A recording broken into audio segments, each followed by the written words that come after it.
Pitong senador na pro-Duterte o yung tinatawag na Duterte 7 ang baback up daw sa liderato ni Senate President Jesus Escudero. Pag-ilinaw nila, wala itong kinalaman sa impeachment. Narito ang aking report.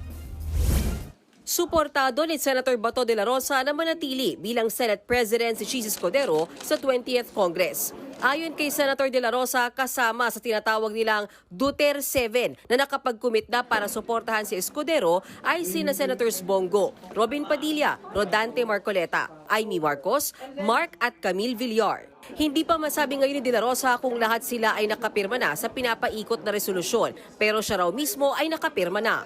Nilinaw din ni Senator De La Rosa na walang ino-offer o pinangakong komite si Escudero sa kanya. Wala rin naman daw siyang hininging komite dahil hawak niya pa rin ang Committee on Public Order matapos muling manalo sa ikalawang termino. Hindi rin daw ito tungkol sa impeachment ng kaalyado niyang si Vice President Sara Duterte. His stand towards impeachment is not a factor to our decision in choosing him as our Senate President.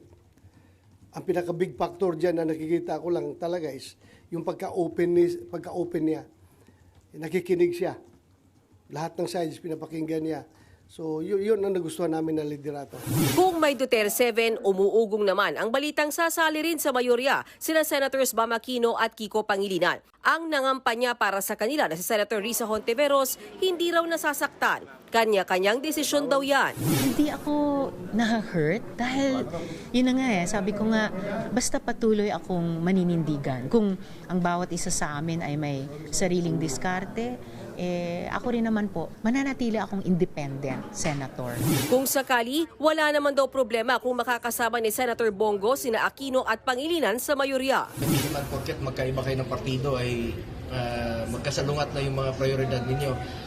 Tandaan natin dito, interes ng bayan, interes ng Pilipino ang dapat nating unahin kung kahit anong partido po tayo. Ayon naman kay Senador Ping Lacson, may kanya-kanyang pasya ang mga senador. Pag yun sa majority, hindi nagkakapare-pareho yung boto. May kanya-kanyang tayo, may kanya-kanyang paninindigan. Hindi ko alam yung tayo ni Senator Risa na mananatili siyang independent bloc.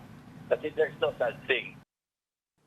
Mga kapatid, Mean Los Baños po, huwag magpahuli sa mga balita at impormasyong dapat ninyong malaman.